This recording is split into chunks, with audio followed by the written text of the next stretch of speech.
Hello and welcome to Who's Views Reviews, and this is the show that you've been involved in. Yes, a few weeks ago we asked you to vote on our community tab here on the channel for the episode that you wanted us to look at and us to review here on the show live tonight. And that's exactly what we're doing. So thank you for everybody who voted. And because of you, we are now traveling to 1869 via 2005. It's the Unquiet Dead.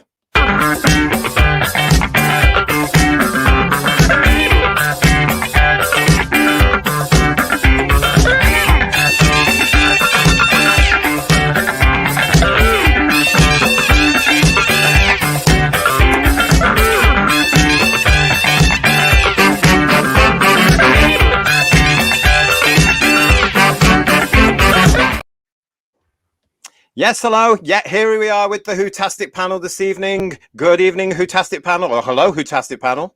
Hello. Hello. And it is viewer's choice, isn't it exciting? Yes. Wow. Yeah. Choice in this one.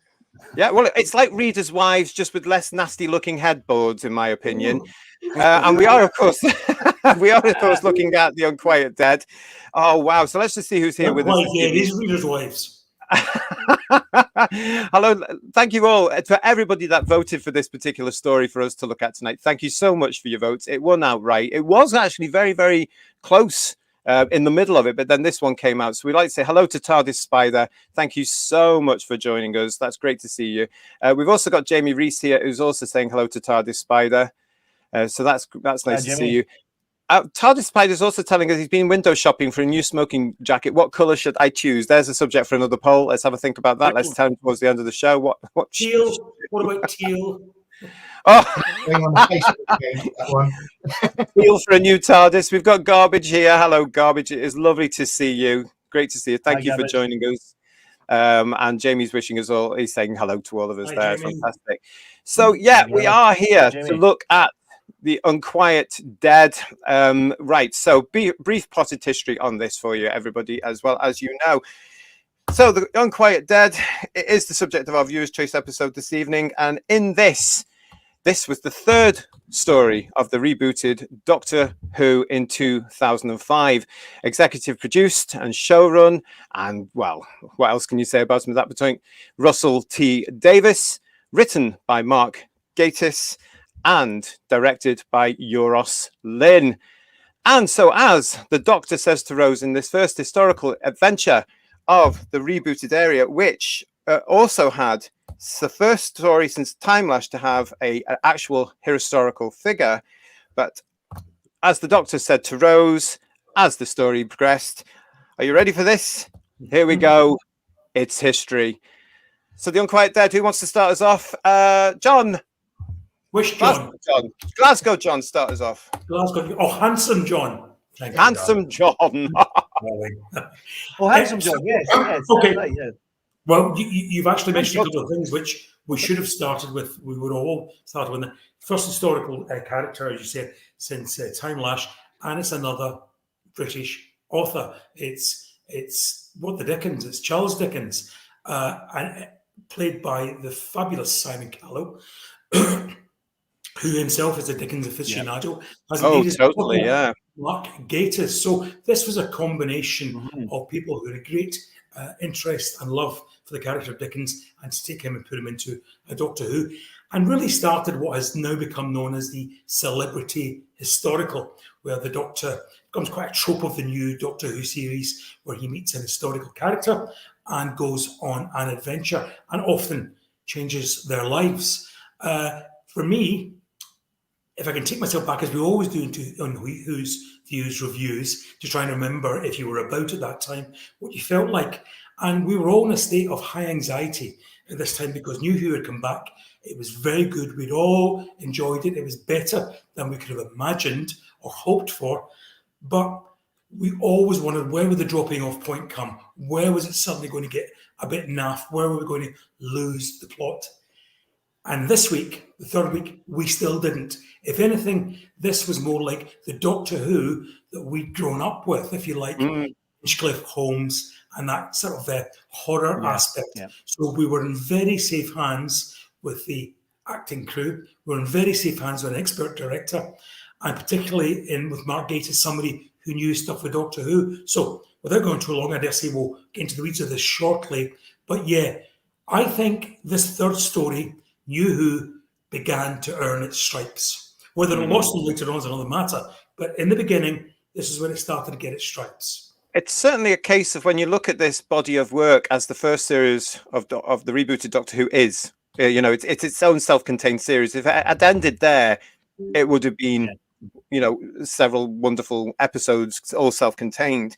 But this was an important episode as well, because this was obviously what Russell D Davies was trying to do here, was to show the format of the show. He had started off in the present day, then he had taken the viewing public all the way to the very end of the earth in the future, and on this one, of course, they're going back in time. So what they're doing there is they're showing the flexibility of the show. The TARDIS can go anywhere. It does sort of work. It has become a sort of pattern, of course. It was repeated for many, many years, that sort of pattern, the first 3 episodes. But they are here. It was a very wise decision because they knew we were all coming. They knew we were going to come back. But they also began to become aware we were doing our parts as Doctor Who fans to bring people with us. And by God, we brought the public with us in spades, didn't we? We were actually going on about this. An awful lot of us were doing that. But it was very wise for those new ones that had never seen Doctor Who before to have this present day, future, past. And by bringing in Charles Dickens. Now, am I right in saying, for those of you that were in the education system at the time, Charles Dickens was at that point a really big character on the curriculums across the United Kingdom? Still is. Right. Still is. He'll be under challenge now, of course, but because he's got issues. But this is what I mean. He's still canon. Shakespeare's canon. Dickens, etc. Until last year in the GCSE, I was still teaching one of the Dickens. It happened to be A Christmas Carol, actually. It's tactical, but you see, this plot emulated Christmas Carol in so many ways. I just thought it was a beautiful kind of structure, because yes, you had the Ebenezer Scrooge as the Simon Callow Dickens, reborn and redeemed at the end, reinvigorated by the excitement of adventure. So you had that element. You had references to A Christmas Carol and the door knocker and the girls coming through the door knocker as well. Yeah, beautifully done. Yeah. And then you had the lovely, the lovely carol, you know, from the very beginning, you know, that is played. And of course, that lovely dialogue at the end, which he says with Tiny Tim on his shoulders. So there was a lot of lovely references. I mean, I love it. And one of the lovely messages in the story is, you know, that your books live on, Charles. And this reminded me, this had elements of Pyramids of Mars, Challenge of Wen Cheyenne, Evil of the Daleks. So we're trying to do Doctor Who loves Victoriana, but equally this new version of Celebrity Historical was a forerunner for one of the other brilliant Celebrity Historicals, was the Vincent van Gogh one, because just like Charles Dickens at the end says, do people read my books? Am I, you know, am I still read? Which I thought was a lovely touch. And then you see that in Vincent van Gogh with that lovely moment at the end. And this is when Doctor Who can do Celebrity Historical. I know Mark Gatiss was very scared of doing this, because normally we do history but without the main historical figure in Doctor Who. But Russell Davies, I mean, he was going to call it Meet Charles Dickens or something. This was going to be the first original title. And Mark Gatiss had to be persuaded to actually have Charles Dickens in it. But I suppose once he knew he had Simon Callow, he knew he was onto a winner. I think that's probably because, of course, as Handsome John was saying there, you know, it's a case of like, you know, he was such a fan of it. And, you know, we'll come to Simon Callow in a few minutes as well, because that was the obvious bit. But the other part of this as well was explaining to any new viewers coming along, of which there were some. I mean, Doctor Who is so ingrained that although this was coming back, you know, after 15 years off the air, people were aware of it. It didn't really matter. You know, they were going to tell their kids anyway. And, you know, I think that's the magic of our show now. It's absolutely wonderful because people were aware of it. The new ones came in excited. But it does go into that little detail in the beginning of this episode that the Doctor and the TARDIS have got it wrong again. They are actually supposed to be traveling to Naples in 1860. And it's actually a beautiful moment when the Ninth Doctor comes along and says, I got it wrong. And for all of us as you know, the aficionados, the old hands, it's no blooming surprise, is it? That he's actually materialized. Yeah, it's the 24th of December, 1869, and he's in Cardiff. I mean, it's not a surprise at all to any of us, but I thought that was a lovely, lovely nod to the fact, actually, the TARDIS hasn't changed. I just want, before we go any further, guys, I just want to say hello to Ben, who's joining us here. Hi, Ben. It's lovely to see you. And to Pete. Hi. Pete is here. All right, all right, Lara, how are you? Peter Harrington's here. Yeah, and we've also got Pete's also saying here to us, a nice bit of history, adventure, and sci-fi. This great story and cracking characters. Well, talking of which, Paul, what did you make of Charles Dickens coming into this to actually be with all our two new leads?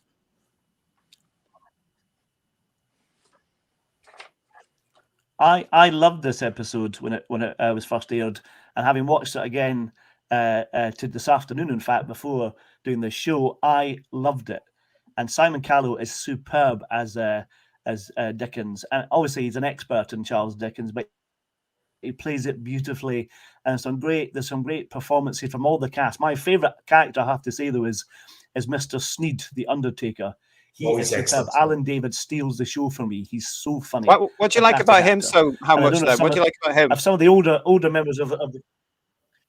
Well, just because he's got all the best lines, all the best dark lines. You can see from my line here, the Stiffs Are Getting Lively Again is one of the particular favourites of mine. He's got some great lines. I think another one's about doing a favour for the vicar for his grandson. We made him look like a cherub. He spent a week in the weir or something with one of the lines. Great lines, fantastic stuff. Bracken. So John, what did you make of this at the time and also now for reviewing this? I loved it at the time. It's still a favourite of mine. I do enjoy it. I think it's a great episode. I actually think it's probably the best Gatiss story since it came back. I have to say, my nieces, who were tiny at the time, I was really happy in a sinister sort of way because it got back to behind the sofa again. We had the End of the World the previous week, which I wasn't a fan of particularly, but this is the one where I thought, oh, this feels like old Doctor Who. That beginning where you've got the lady, the corpse walking towards the camera, and that scared my nieces, and I loved it. Loved every moment. Well, I have to say that whole what do we call them? The mini episodes before. Pardon? Prequel. The prequel, yeah, the prologue, whatever you want to call that. That's a cold open. Cold open. Yeah, that's it. It does actually feel like our Doctor Who, and I think this is one of the few times actually that it's nailed as a Doctor Who episode. It does. You mentioned there, John, that it felt a bit Hinchcliffe and Robert Howe. It absolutely does, and you can actually show. I'm rewatching this episode because that's the first time I've watched it for this show for years. Yeah, me too. And rewatching it, you can see how much care, attention, concern. They're not as arrogant as they possibly can be today. They're not as confident. Yeah. They're not as gung ho. They're not as political. They're very respectful. What they're doing here is they're saying, "Ooh, we're gonna produce Doctor Who. We're gonna write a good story." And that's what they do. They just put it in there. And okay, there's elements of Mark Gatiss's original drafts that were taken out, which would have upset us as fans. We won't go into that because we can't prove it. But there's elements there, where you just think, you've hit the ground running. And we've got our two brand new leads. It's their first story together. But once they step from the TARDIS, that beautiful scene where Rose comes out of the TARDIS. She's taking... Yeah. Was she? Yeah. I mean, the snow. We referenced Sarah Jane and the other one where she in that Time Warrior, she had that jolt when she left the TARDIS in a historical episode, and this one you had that proper footprint. But I think to add to that, because it's a famous moment, isn't it? It's well executed. But I'd like to add the dialogue a bit later when she says, "Gosh, I think she was in the TARDIS and she said to the Doctor, you get to go and revisit places in history, and you know, I can see why you enjoy life, basically, because you get to do this. Once we've had our history, we move on. And it was a lovely moment when she really got it. You know, she said, once it's happened, it's finished, except for you. Yeah, and that's add that dialogue to that step, and it made it so oof. Really, because she makes specific reference to it being Christmas Eve, 1969. She says, it's gone, it's happened. And that's a wonderful way to get this idea of time travel and the privilege that these characters have in being able to time travel over to the viewers. Because in Doctor Who, when it's gone, it isn't. The Doctor can go back and visit it. And Rose very much performs the role of the viewer in terms of their wonderment at this idea that the Doctor can fit himself into whatever it was. Now, she thinks she's going back to Naples to celebrate Christmas. So it turns out she's having Christmas in Cardiff. What's not to like? But that's not the point. The point is, it's her wonderment at what she has been given, the privilege that she has been given to travel with this man in his TARDIS and visit in time, and everything and every time is open to them. And that's the wonderful thing, isn't it? I mean, for the first time, we actually, although we'd had companions' reactions in the original series about traveling in time, because of other pressures, it was never as delicately shot. I think Euros Lyn especially produces a wonderful aspect here, because you're looking down on the foot from the police box into the snow. It's just a gorgeous scene. I'm watching it back the other day for this. I was so, oh my God, they nailed it there. They nailed that, you know, because Rose actually just said, right, no, you stay there. You've done this before. This is for me. Yes. And it shows that, you know, it is a wonderful. And then what they do is they start walking through the streets of Cardiff. And it actually, I don't know about you guys, you actually feel as though it's Christmas. The lighting is beautiful. The fake snow looks gorgeous. It really does look like it's Christmas Eve. It has a feel. And although we get used to these locations throughout the series run, you know, it doesn't matter. I would certainly argue as well that if life had gone a different route and Eccleston hadn't have left, this could very easily have been that Christmas Day special. Well, it was their first one, wasn't it? Really, John? It was their first. They didn't realize we were going to get one. What were you going to say, Paul? That's what I was going to say. It's the Christmas special we never had, really, and it's a great start. It would have been a great Christmas special for Eccleston, Christmas 2005. But what I'd like to say was, coming out of the TARDIS, though, what I loved about it was the fact they managed to do really convincing snow. That footprint looks like real snow. And Doctor Who's not had a great record of doing real snow over the past few years, certainly recently anyway. But it's beautifully shot, and Euros Lyn, as you said, is a great director, and the colours, particularly in the Undertaker's shop, it's beautiful colours, beautifully lit, really atmospheric. I can understand why your nieces were scared, John, definitely. Well, it certainly it evokes, you know, we talk about tone these days, don't we? But those opening shots grab it and they run with it, and they say, no, this is it. You are in 1869 Cardiff now, and you don't really, like Rose, you don't care, because although they've said, oh, we're in Naples, and then he gets the paper and he says, oh, actually we're in Cardiff, you don't really care, because the viewer's swept into the action with them. You know something's going on because you've seen the old lady with the whoa, and where has she gone? You know, Charles Dickens is coming into it. You're really into the story very, very quickly. Ben's saying here that he loved the feeling of the episode. It felt old but new, if that makes sense. Ben, it makes perfect sense, mate. Absolutely perfect, because it was like traditional Doctor Who, but moved up as it always should have been.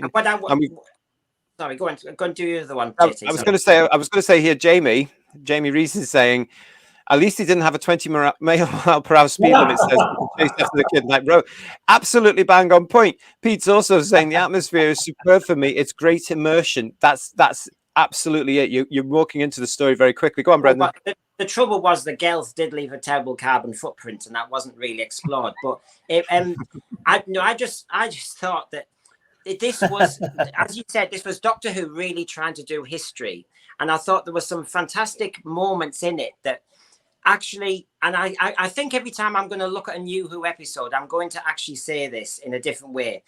This would have been a brilliant episodic story. It would have therefore been one of the classic Doctor Who's, because I can see how episode 1, Rose is kidnapped. Episode 2, you've got The Walking Dead, like Michael Jackson's Thriller remake.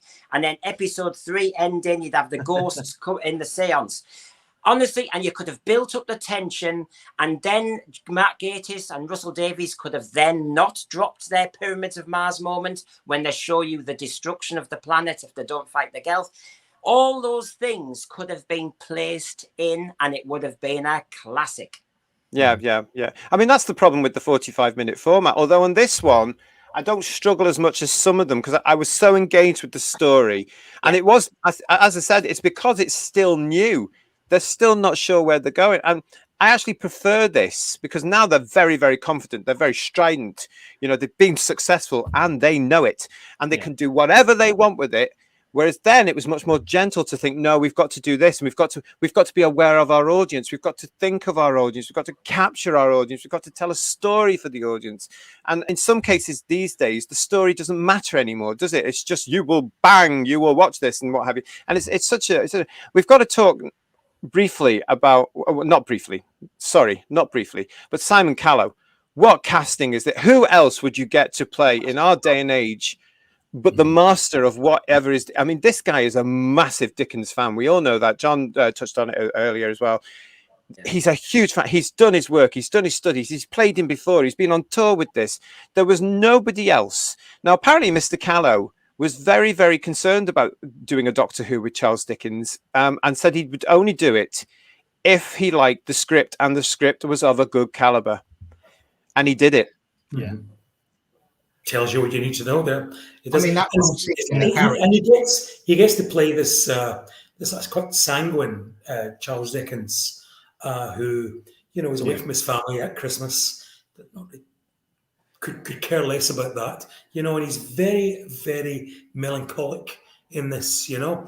And apart from getting the rollicking good adventure that he gets with the Doctor and Rose, he also, as Brendan said earlier, he gets that, or it might be Paul, I can't remember which one of you said, the Vincent van Gogh moment. He gets to find out that his works last. And I also think Simon Callow would have loved that little bit in the script to tipping the hat to Dickens, that he has the longevity, that the programme Doctor Who is raising its hat to this author and saying, we're going to give this guy his moment with the Doctor, but at the same point, we're paying tribute to his work as an author and as a contributor to really modern day fiction, because Dickens lives, and so much of modern day fiction, including Doctor Who, I'm looking at you, Trial of a Time Lord, is based on the works of Dickens. So there's a nice synergy there, you know. So good on Simon Callow. I dare say he was quite right. It was a great script. Other John, not Handsome John, and Handsome John, and don't forget it, is quite right when he says about, oh God, I've forgotten, I've lost my train of thought here. But John, whatever you said, you were right. I seriously lost my train of thought. What was your point, John? Remind John. Remind me, because which one is it about? What?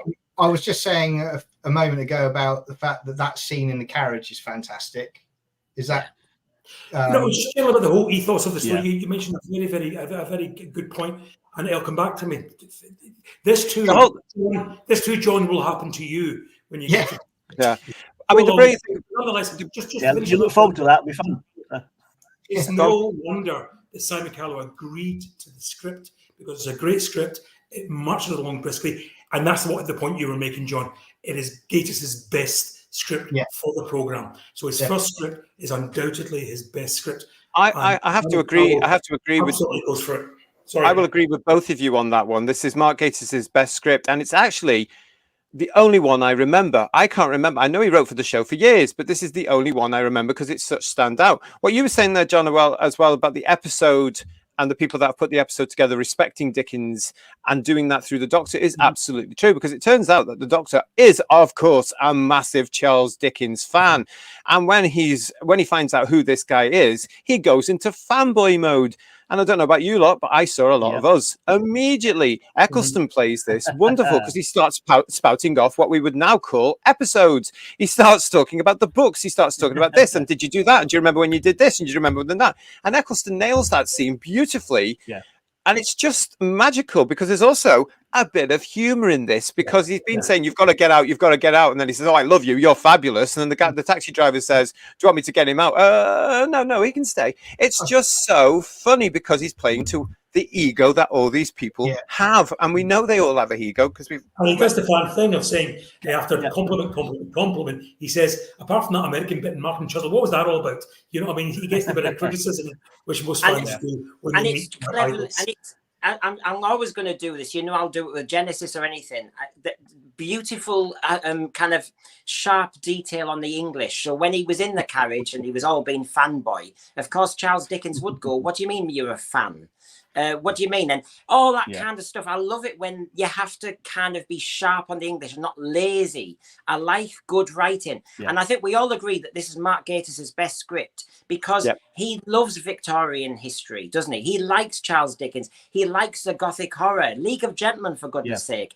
So this is his comfort zone, isn't it? Yeah. And I think maybe Mark Gatiss needs to, for Doctor Who, if he does do Doctor Who, do more Victorian. Well, so we all know that Doctor Who works so well in the Victorian era. It is surprising it's not done in this style anymore. Because when I looked at this again, I did get, like you guys have done here, and hello, Who viewers, thank you for watching, thank you for tuning in. Please let us know what you think of this one. This is your episode. This is the one you wanted us to watch. This is the one you voted for, and it was a delight, thank you, to actually go back and look at it. I must admit, I was a bit worried. But I got into it within minutes thinking, oh no, this is a good choice. But because of the quality of what they're doing here, guys, you know, what's coming about, every single part of this is, you feel like, as I say, you're back in that Victorian era. And the introduction of Simon Callow and as Charles Dickens is just a joy as well, isn't it?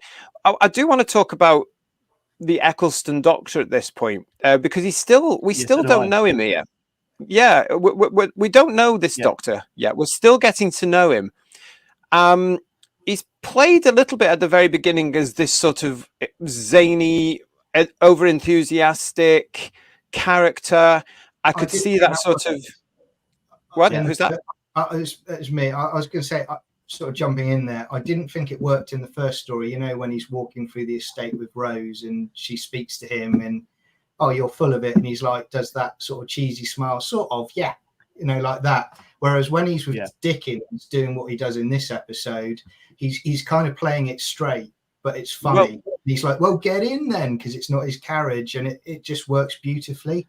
And it's not that really got me, because for me that's all part of that element, because he's walking around with this over cheesy grin for most of the time and this swagger, this real swagger. But there's a part of the story where it comes along where I just think, hang on a minute, this Doctor is really, really stupid. It's this scene here where he's beginning to insist that everybody listens to him and he is right. He's been approached at this point by an alien force who is saying, oh, you've got to help me, you've got to help. He's taken, because of this history that we're starting to learn about with the Time War and all this sort of stuff, he was involved with all that.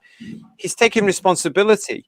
But what he's suggesting here, and Rose is quite right to point this out, is, yes, why can't they have human cadavers? Why can't they have the bodies of the dead? Now, to us, that's horrific. But he's just saying, no, if you don't like it, go home. He had a good argument, Mars, isn't it?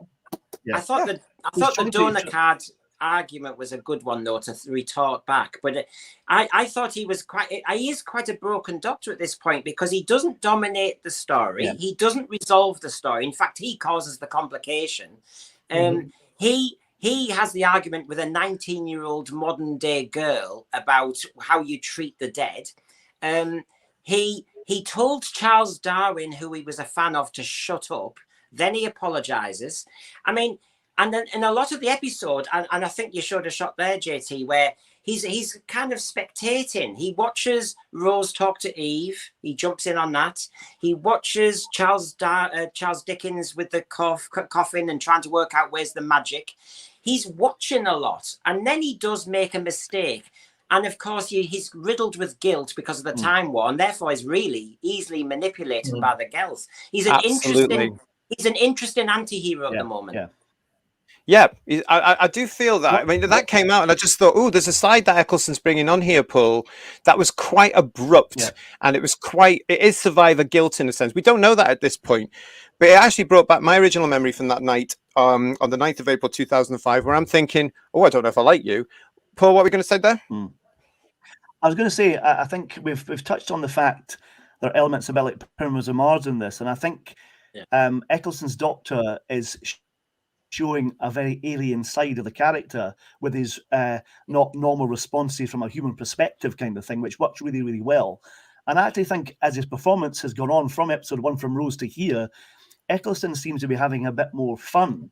I'm not sure where this came in the block where he was having difficulties, but I think this is actually he's settled a bit more into the character, and at this point he's probably the most doctorish. I think partly because it's written by Mark Gatiss, who's very good at writing the Doctor, I think, and that's made him perform it a bit more. So I think he's quite more doctory in this particular episode than they had been so far, and probably as the series progresses, he's not very doctory much of the time.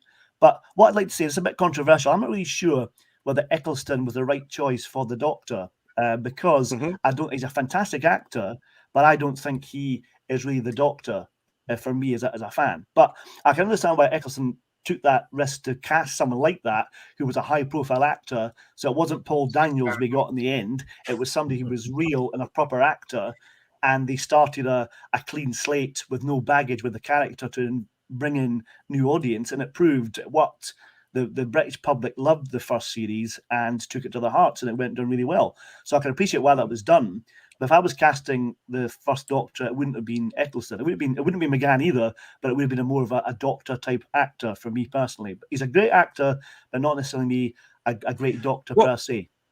What is it, Paul, about Eccleston's performance in this story as well that misses the mark for you, and for where you can't see the Doctor that you know?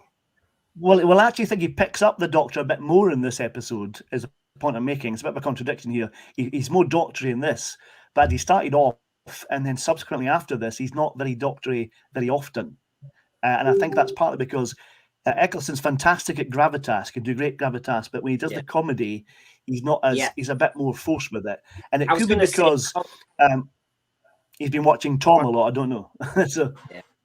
I don't think so. He calls the Barbarella. He has a great line, the happy medium. He has lots of humour, Chris Eccleston, in this story.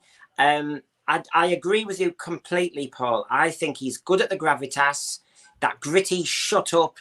He tells Rose off, doesn't he? He actually says, yes, very much so. You know, and he's very sharp.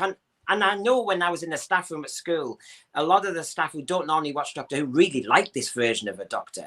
The thing is, I could never stand, not in this story, but the Gurning. He didn't quite deliver the humour lines, I thought. That's the only thing with Eccleston.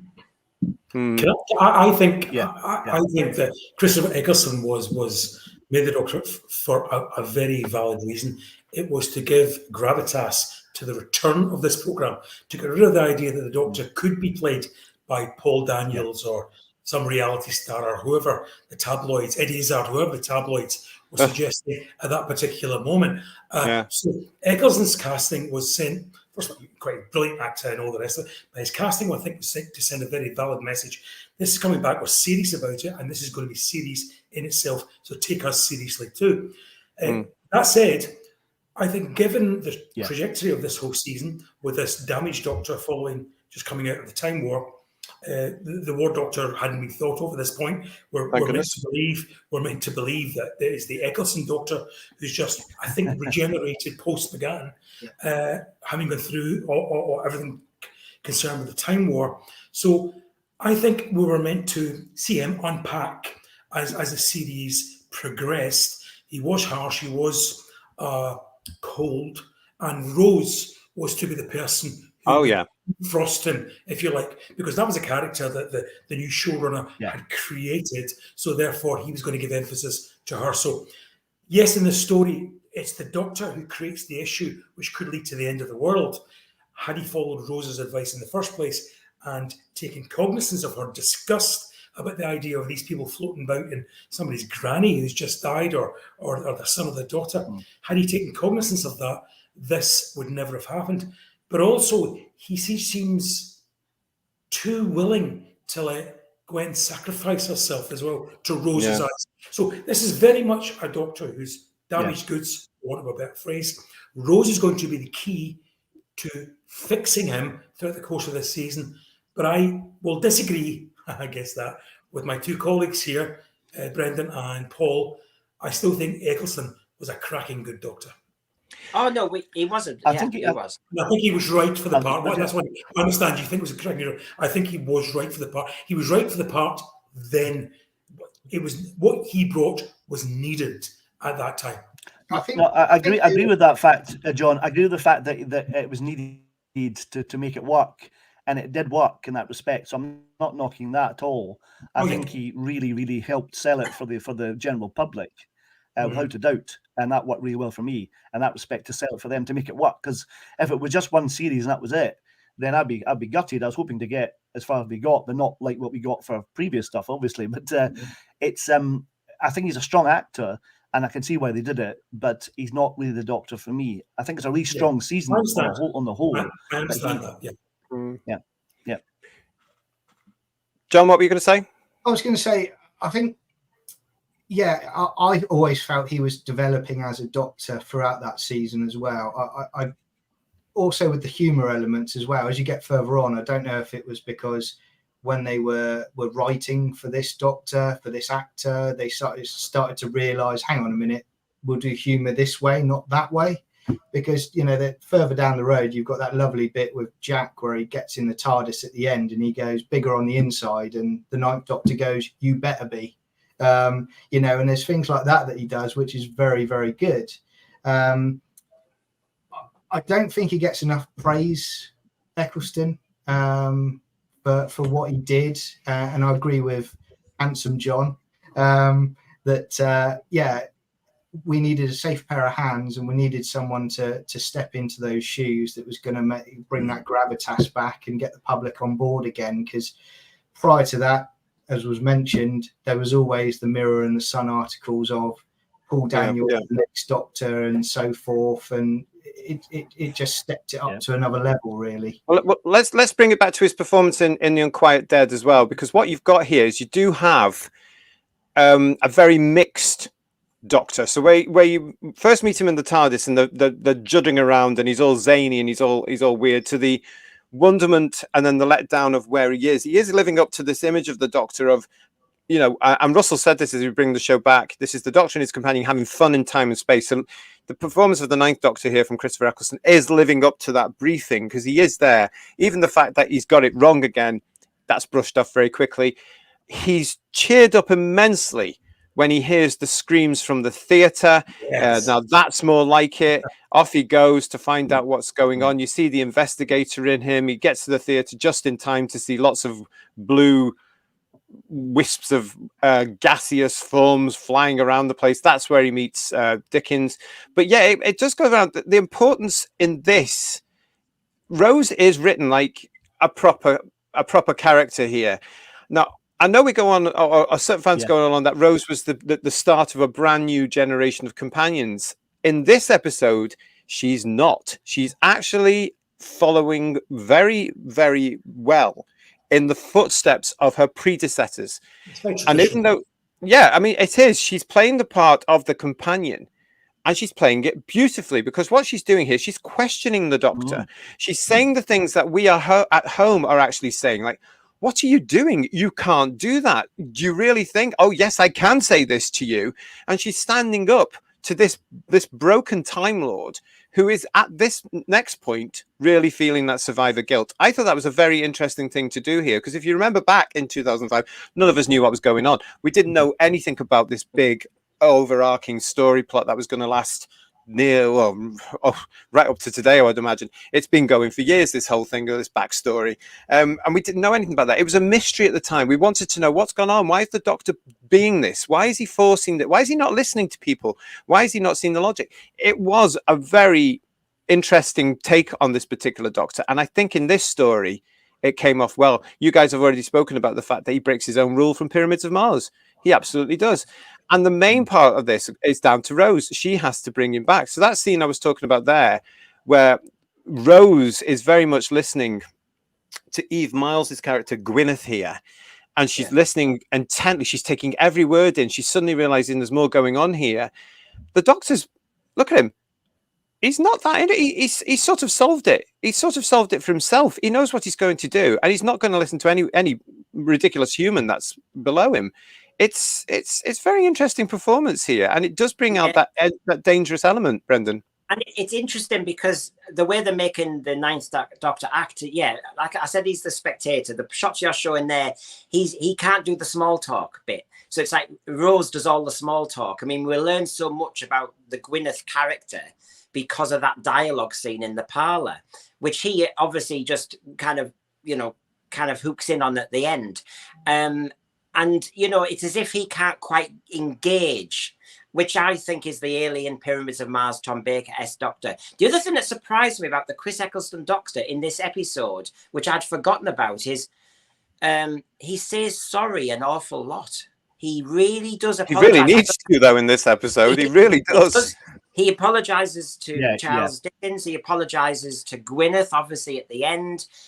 I've counted about 5 apologies, and it was David Tennant's Doctor that tended to apologize a little bit. I'm so sorry when he saw. It does get too much. Yeah. It does get. I think in this episode he needs to apologize because he rushes in blind, thinking he knows it all, and makes mistake after mistake after mistake. It does get too much when the Doctor starts to apologize later on. But in this one, I absolutely do believe that he needs to. That ending as well. It's good to show is very, very good. Well, we'll come to the ending towards the end of our show because I do want to talk about these 2 characters here. These are almost Holmes characters. Not quite, but they're on the way. A few more drafts of these 2 really would have been there because you can see the makings of a little comedy act. Okay, he does tweet. What's his name? Sneed. He does treat Gwyneth badly as they would have done then, but she's quite funny with it, isn't she? And he knows about her gift, which is explained in the show as well. Excellent characters. What do you think? Very much I think they are. Sorry, Paul. Go on, Paul. I think they are fantastic characters. As I mentioned earlier, Alan David steals the show for me as Mr. Sneed. He's got all the best lines, fantastic, funny character. But Eve Miles, you can see why she was cast and other things later on because she's superb in this. And the interaction she has with Billy Piper when they're kind of talking about life in general. And they're talking about boys. Some of it's a bit cheesy, but there's bits of moments are quite nice in terms of the relationship. And then you get the hints that she's a medium, and you get hints of the future, seeing hints about Rose's father, and then that's coming later on Father's Day, all that kind of stuff. So it's a lovely kind of building of the characters, the regulars as well as the current characters in this episode. It's great performances. Yeah, I think the acid test for any sort of temporary characters or one story only characters in terms of the way they're written and performed is, do you care what happens to them? And at the end of the story, both of these characters have died. Now, that mattered to me. Spoiler. Yes, well, it's 18 years on. Too bad. You won't first time forget it. But both of these characters, spoiler alert, by the end of this episode are dead. And although Sneed is a nasty bit of work and cops a grope of Rose and there's a lot of things that we're not proud of, by the end he has a bit of redemption and we feel sorry. So we feel sorry for him, but especially for Gwyneth when both are dead by the end of this. And that's good writing and good performance by the actors concerned, because I don't know of how many characters in recent Doctor Who that I've seen. I couldn't give a monkeys if a double-decker bus landed on top of them. But these 2, in the space of 45 minutes, we cared about them. And that's good writing and good characterization. Oh, it really, really is. And just to point out that in that situation where Gwyneth is speaking to Rose, in that lovely scene there between those 2 lovely actresses, there are several elements that point towards Doctor Who's future. This show introduces through Gwyneth the space-time rift, which would eventually play a part in not just Doctor Who, but the creation of Torchwood. She mentions the big bad wolf that we do know. And she also mentions the oncoming darkness, which eventually is portrayed in Series 4 in Turn Left. It's amazing that I don't think any of this was planned necessarily. I think it's all, these are lines here that we've got here put together, but it's wonderful how it all works and it's played fantastically. And it also throws in the addition. I thought the one I thought you were going to say is it leads very nicely to Father's Day, because Gwyneth spots that she doesn't have a father anymore, and of course this this ends up being quite an interesting dummy run for Rose to say, oh, now you can go back in history, Doctor. There's a certain time I really want you to take me to. So it nicely leads us up to further on in this season. And that's actually a happy mistake, apparently, because that wasn't what was going on at the time when this was written. It was a case that Rose didn't have a father. It was put in there, you know, and they built on it. They took the opportunity later on by bringing in that episode later on. It is very interesting. All this is there. I mean, there are gifts when you look at it. I want to talk about that whole thing. I mean, what did you think about the introduction here of Gwyneth? And let's move on to this, because Gwyneth becomes, from when you first meet her, you don't realize that she's actually going to be playing a huge part in this story. She's actually very important, isn't she, in The Unquiet Dead? Yeah.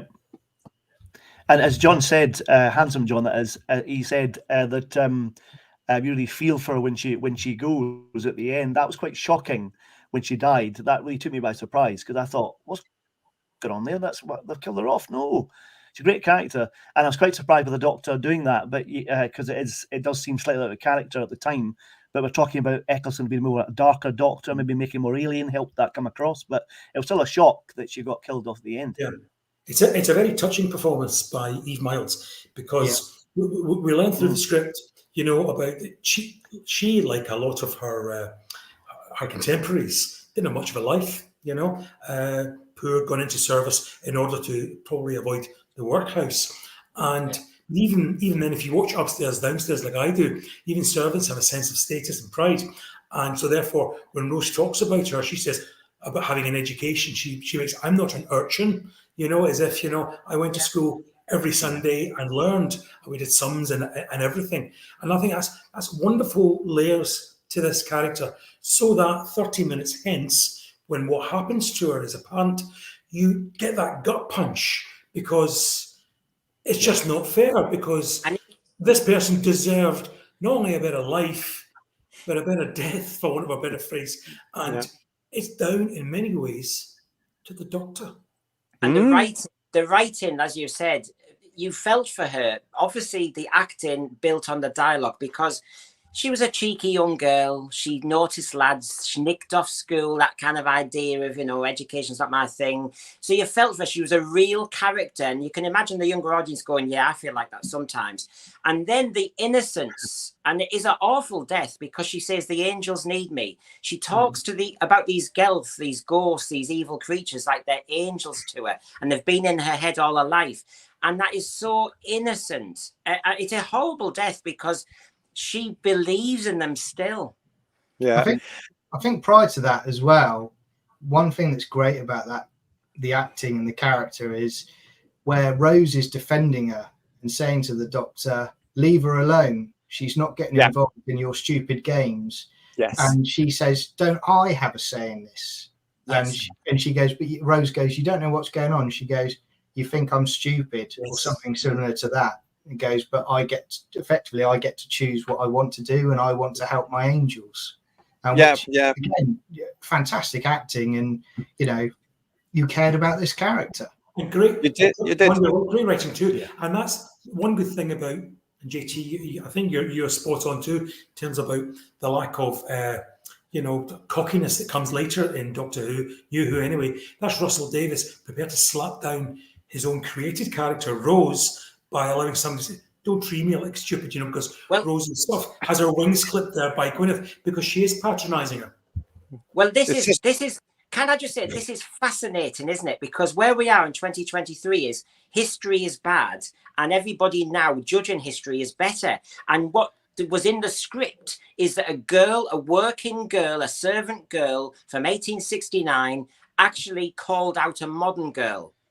And quite rightly, and a modern man, and she knew better. And so this was actually fair dues, a script which was saying history. Then they weren't all thick, they weren't all stupid, they weren't all serfs. They actually had a brain, they had independent free spirit, and not this horrible patronising judgment that our generations and news media now seem to have of the past. Yeah, it's just a shame, though. Unfortunately, she makes the wrong decision, because of course, I mean, that's the whole point about it, and that works in me. I mean, Rose is trying to warn her, and that whole scene that we've just been talking about there between the Doctor and Rose, and then Gwyneth listening intently to say, you know, don't I get a say?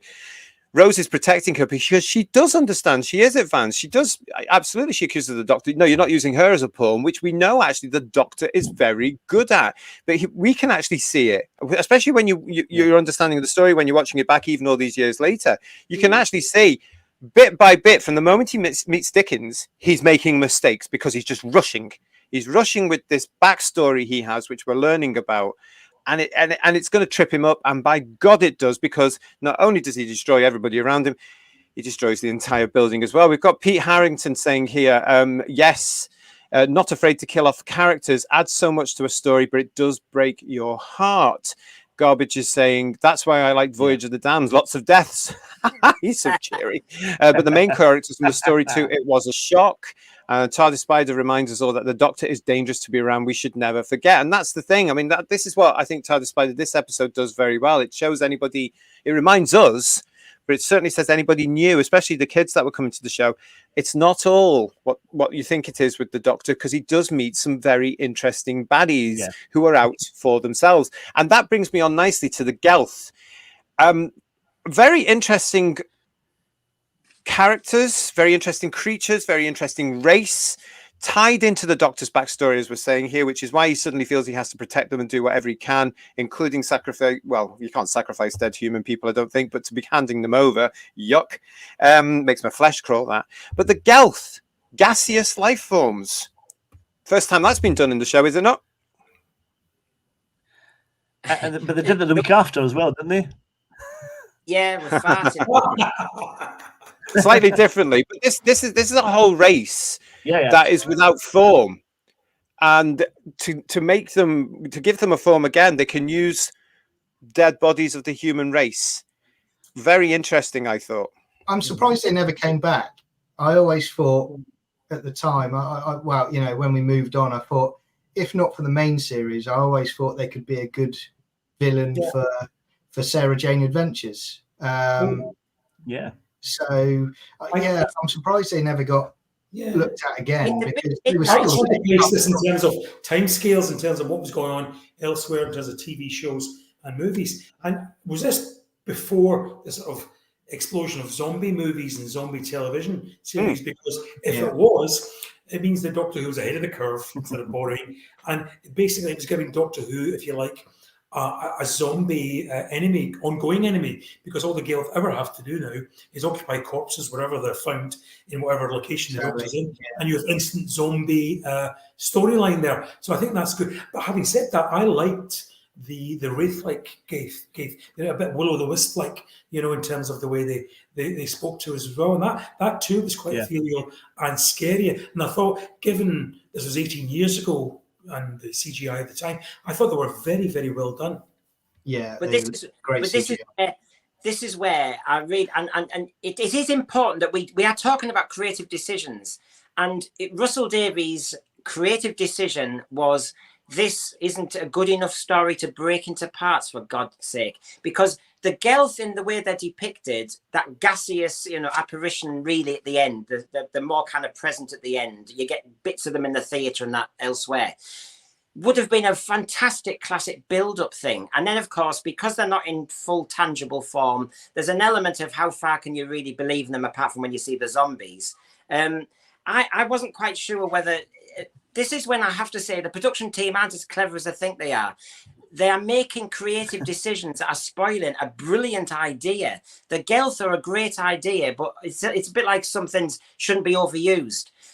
When John was talking about whether it's a surprise they haven't been used again, I suppose the same idea really was in Midnight, when you have some intangible entity takes a body like David Tennant's, and then so it's been done again, but without the gaseous element. This was classic ghost, spectral, phantasmagoria. You know, this is Christmas Carol. That's why it was like that. Well, that's why it works, because they've taken the themes. Even Dickens references the same thing, doesn't he? He actually recognizes his own stories and elements of this, and that's why he's so excited. Well, that's why he can't believe it, because he's written this. There's marvelous scenes here, Paul, where Dickens, played by, of course, by oh God, I forgot his name. Simon Callow. Thank you. It's played by Simon Callow. He's running around. He's running around checking things. He's looking at pipes. He's looking under the floorboards, more or less. He's looking around curtains. He's looking for the wires. I mean, because he can't quite believe it, because he's a man of the theatre. He's a man of fiction. So suddenly to be faced with all this, it's absolutely, it's frantic for him. What were you going to say there, Paul? I was going to go back slightly to what Handsome John was saying again about the effects of the Gelth. This is 18 years ago. It's also surprising it's that long ago. It's quite scary. It's gone that quick. But I think this episode actually has aged very, very well. The effects are really good, and the actual setting is really good.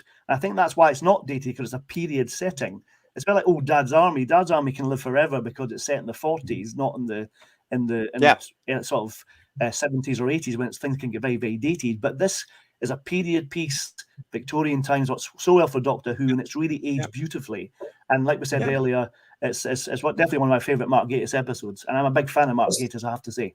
It's funny, Paul, should bring up. Sorry, JT, if I could just say one thing here. It's funny that Paul mentions time passing, because one thing I thought about this, given the fact it's been so long since this has been shown, that if you count back the way from Unquiet Dead, you get to 1987, which was Sylvester McCoy's first season.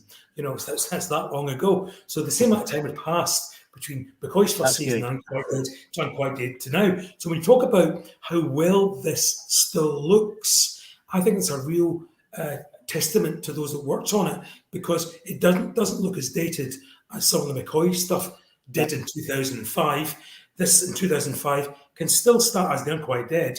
That still stands up very well in 2023. And I think you're right, the old Dad's Army thing. You said it in the past, you never date it. I think it also helps that the CGI elements of this are not as heavy as you get today. What they're doing here is they're concentrating very much, as I said at the top of the show, for story. It's all about the story here.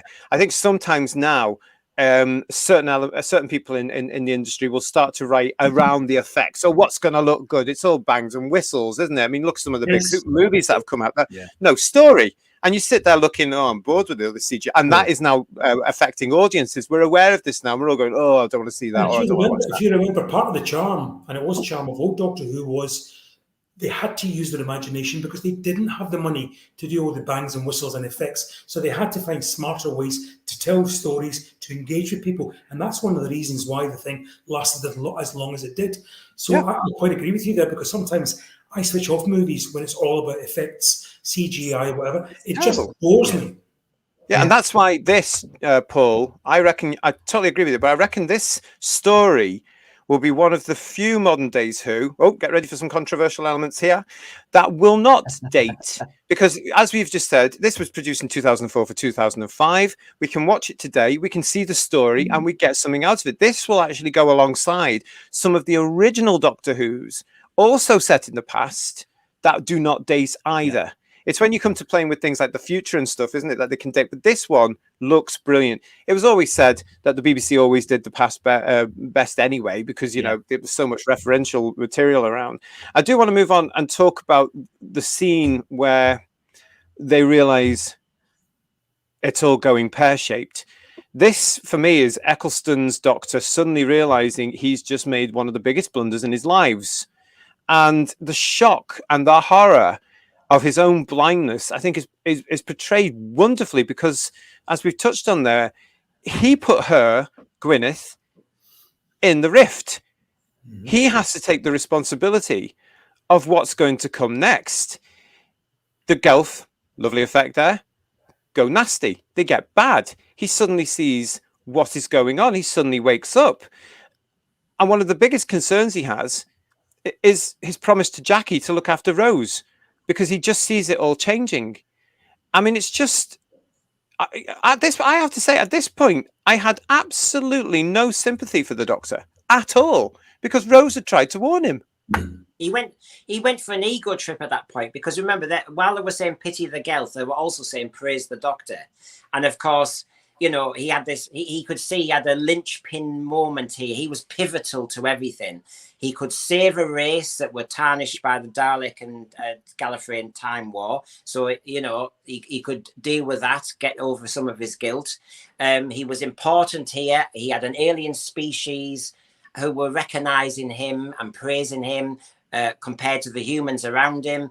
And yeah, there has to be elements. We say the Doctor's character has to be alien, but in some ways he has to have an ego.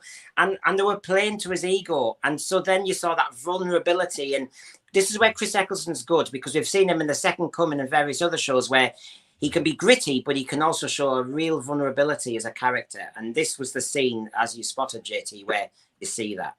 Do you reckon, Brendan, that it was ego or just blind narcissism? Because it's survivor guilt, as I said here. He's going for this. He's going to fix a wrong that he did.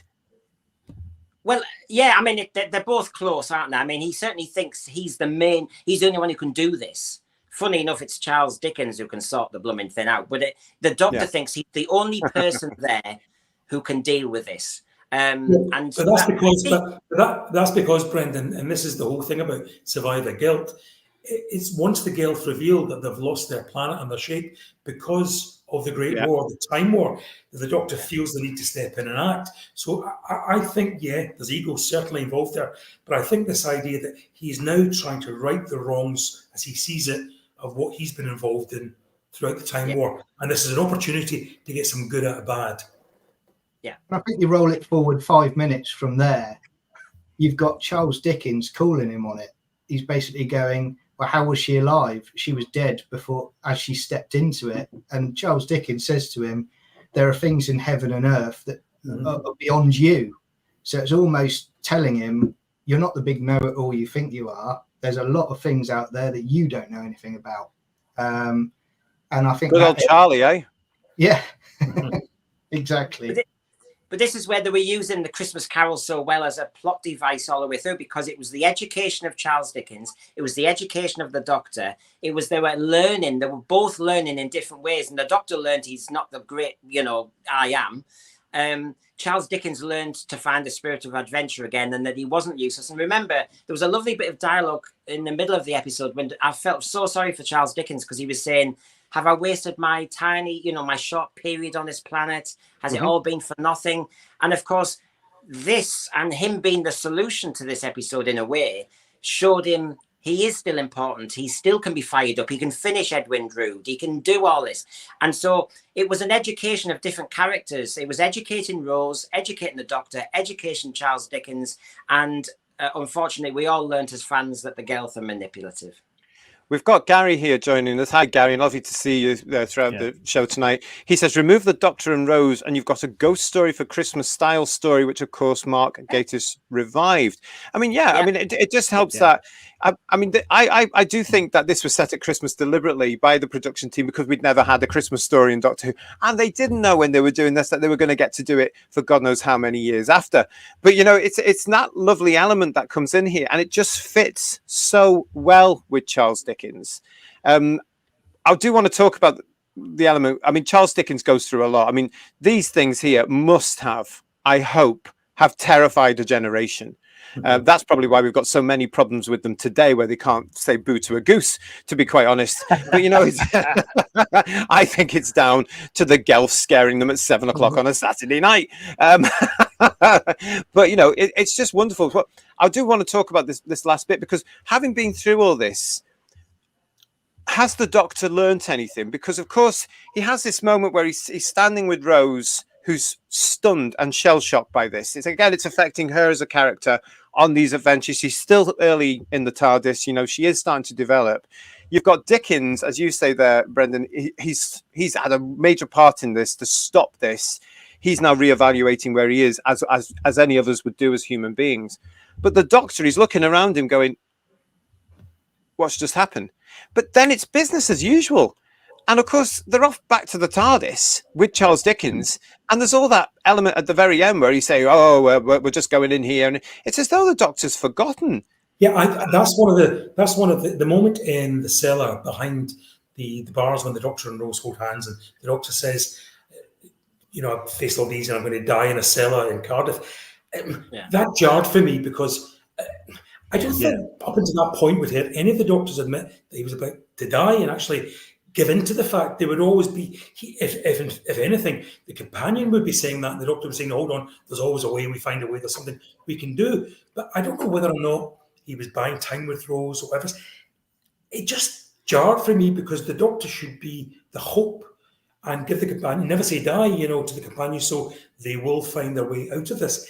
And that resignation he had to his fate in that moment. Because you think to yourself, had Dickens not had the idea about drawing the Gelf out by means of the gas, by flooding the place with gas, what was the Doctor's plan?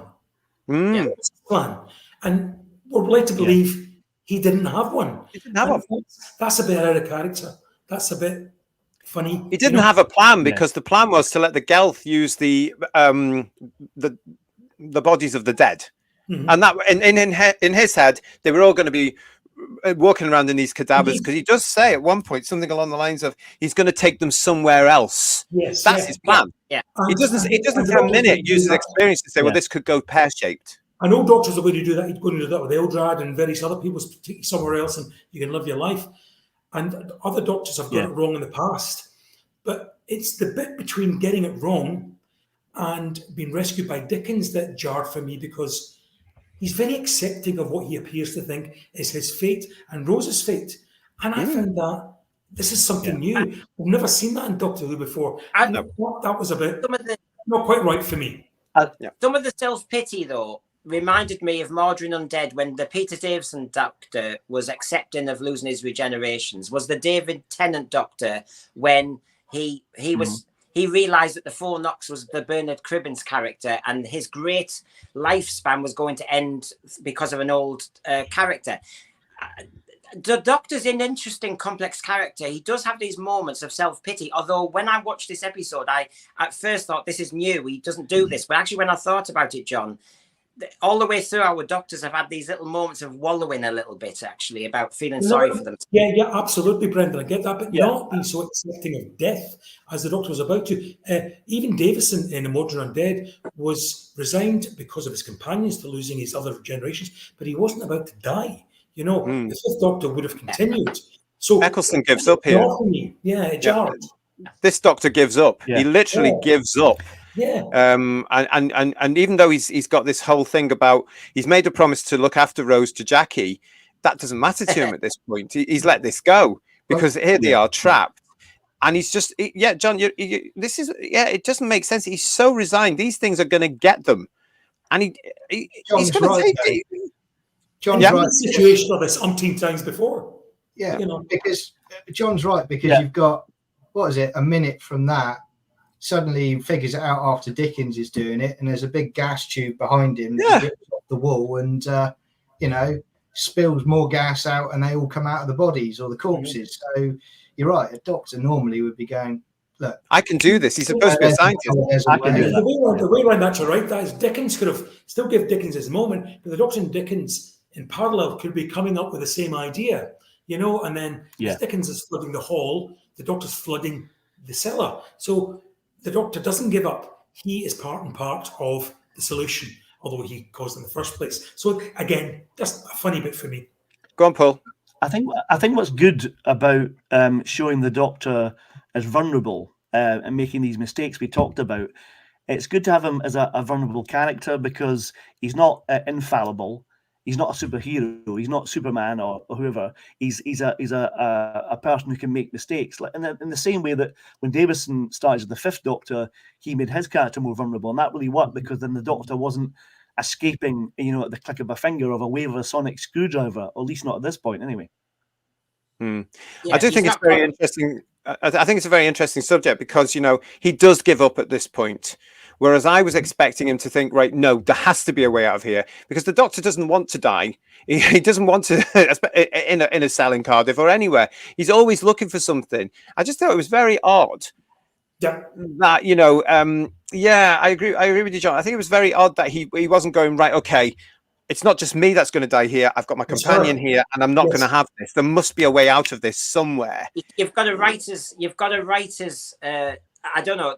Mark Gatiss is so in love with Victoriana, is so in love with Charles Dickens, and is so in love with Doctor Who. He had a binary choice here, and I think what we're noting is he chose wrongly, which is that the Charles Dickens character would save. Brendan, I just said to you, he didn't have a binary choice. He could have written that in such a way that the Doctor and Dickens come up with the same solution at the same time. We could have flicked between the two, and as Dickens is turning the gas on in the hall, the doctor's disconnecting the gas in the cell, giving them both a moment. It's how he does it, because the zombies are coming at him, aren't they? And Charles Dickens, for a while, ran away, didn't he? So he was cowardly for a moment before he got his act together. But you see, the situation that the writer had put them in, he put them in that classic Doctor Who predicament. They're trapped behind bars and all the monsters are coming at them. The Doctor's been in that situation hundreds and hundreds of times. But this time, he had not set the germ of an idea. I know where you're coming from by saying if there'd been a bit of dialogue with Charles Dickens earlier where he set that germ of an idea about how gas works and and I think the girl for this. And that's what was missing, that there was no kind of the Doctor is the master here who actually is thinking ahead. He was so busy watching. And there's a moment when, how does he know, he said nothing when Gwyneth said, I know what your favourite tea, mixture is, so to speak. He didn't say anything. And some fans have said, oh, it's because he knew all along. Well, why didn't he say something then? Why didn't he then fire up Charles Dickens with ideas that then would have made sense at the end, John, when the Doctor is stuck? And it doesn't work that Charles Dickens is the hero, and it doesn't work that our hero, the Doctor, was blooming useless in it. It doesn't work. I mean, the first 2 episodes as well. I mean, it wasn't. I see. Episodes, the Doctor didn't save them in the end. Beat the enemies and the villains in the end. It was the companions that did it, because you got Rose. She does her gymnastics bit where he's being held by the Autons. Then you've got the end of the world where it's Jade, the tree lady, that effectively sacrifices herself for it. So you've got those 3 stories where it's not the Doctor that saves the day. It's a character in that story that saves the day due to a sacrifice. But not in Rose's case, obviously. Yep. Paul? Yeah, I reckon that some of these episodes were edited. I was going to say, I reckon that some of these episodes were rewritten by Russell T, and that's why we've got these little twists in it. I don't think it's Mark Gatiss is doing. As a fan, he would have made the Doctor come up with that solution. I reckon it was Russell trying to, as John said, develop a bit of a formula with the characters, supporting characters, helping out, like Rose and Jabe and all that kind of stuff, helping out. And I think that was him doing that, not Mark Gatiss, I think.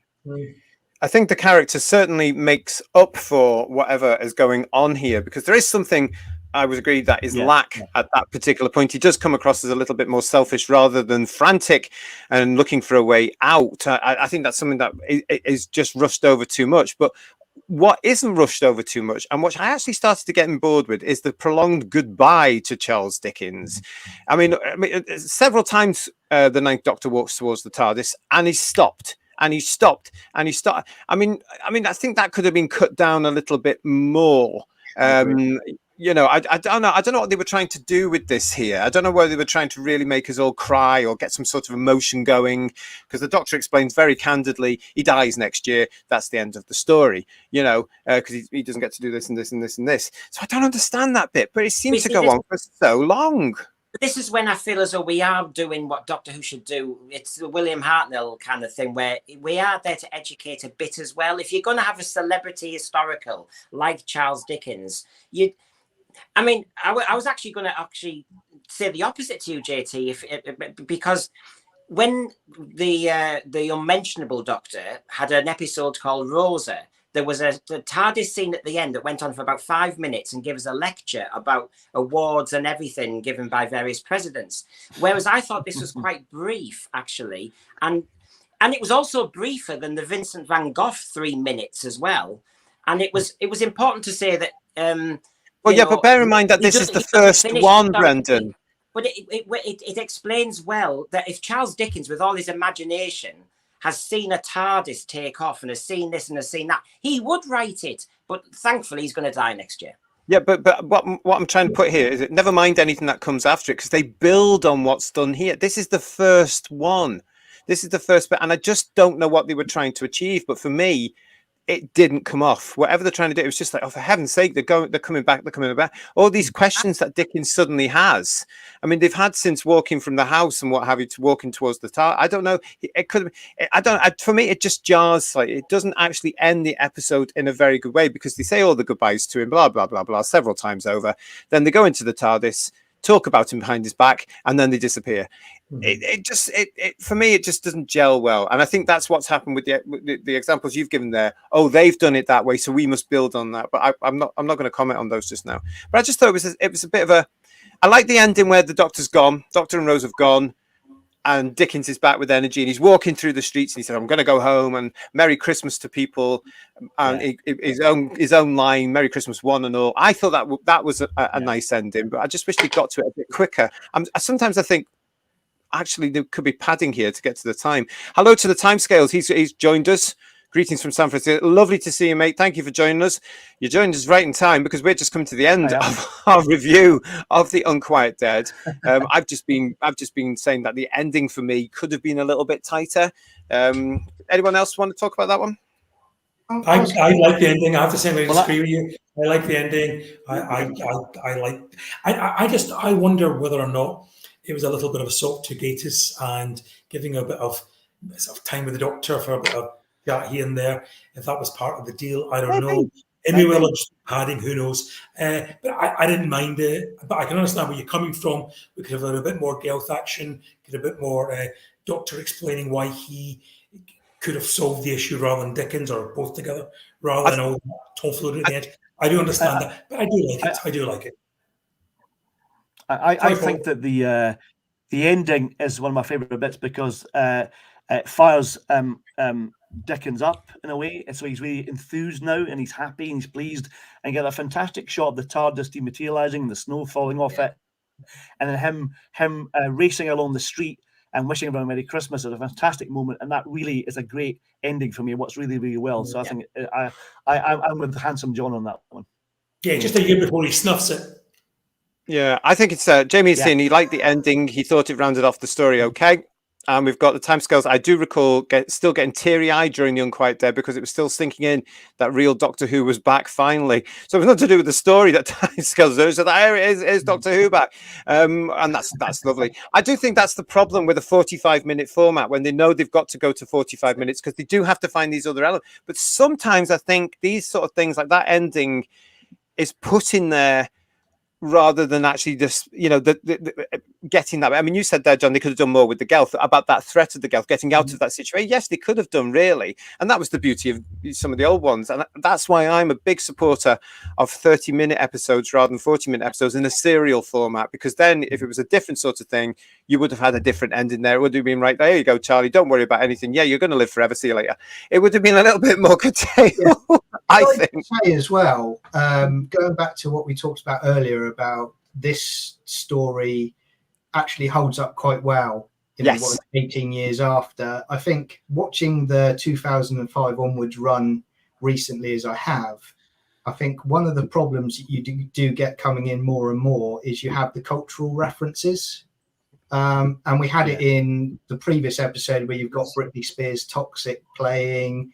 And then later on, I think the Penance run, you've got EastEnders comments about Peggy in the cellar, and and for me now, I think that dates it more. Whereas this episode, literally, there's none of that, and it still holds up beautifully. Well, what it does, John, is in this episode, and this is what I mean, they got too big for the boots. In this episode, we hear that a young staff, female member of staff was threatened, and Rose was, Me Too campaign, it could have been. We had rubbish pay, poor education, as John said earlier.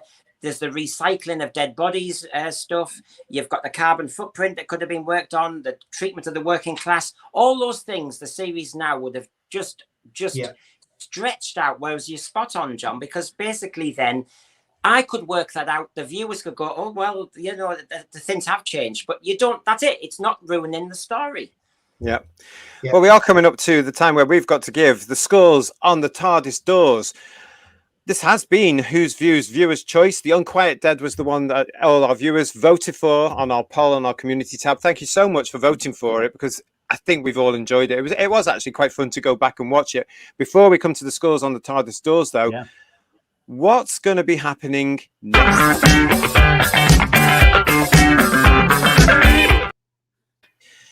Next time on Who's Views Reviews, we are going to look at The Vengeance on Varos from 1985. It seems like an age ago now, but this, of course, was the story that warned us about the dangers of reality television and where we are today. That's next time on Who's Views Reviews. Please come and join us because that's going to be a really interesting one. In the meantime, get your paddles ready.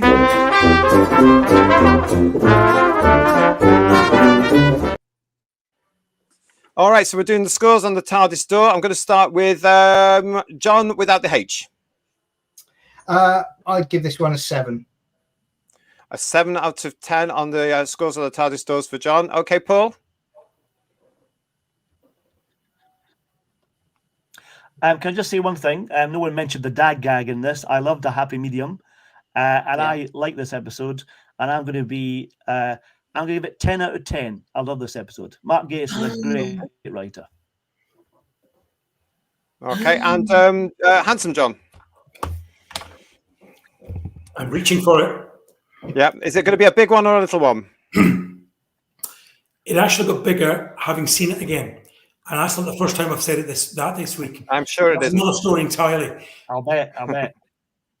This is great. One of New Who's classics. It's an 8. So it's a biggie. 8 out of 10 on the scores on the TARDIS doors there. Okay, then, Time Muddler Brendan, what's yours? You know me, I love listening to the dialogue. The dialogue was zinging. It was fantastic. I love the historical references. This was Victorian Doctor Who. I liked what he was trying to do with a real character from history. The thing that let it down for me was the monster, really, and the quick resolution. And it's always going to be my issue with New Who. So I give it a 9. That's still very good. From my point of view, I really enjoyed watching this one again. I think it does stand out. It reminded me why I liked that first series and what I got from that first series. And this one, for me, does remind me a lot, as I said in the show, about what Doctor Who is supposed to be about and those traditional elements of Doctor Who. So I'm going to give it an 8 out of 10 on the TARDIS scores there. I did enjoy watching this back. It's not one I will go to all the time like the original stuff, but here's one there. I just want to point out, Jamie Reese is saying here that he's given the show 9 out of 10 there.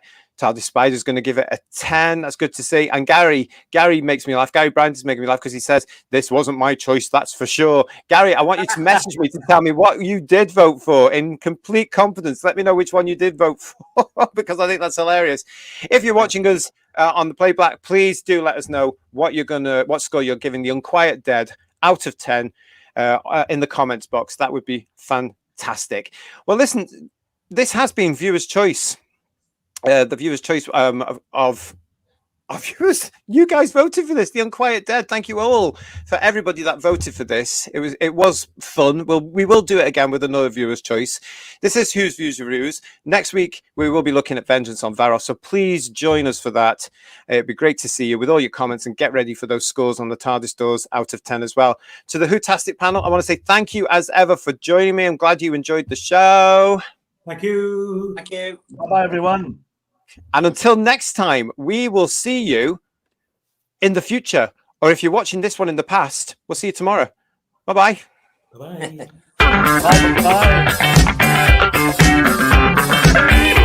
Bye-bye.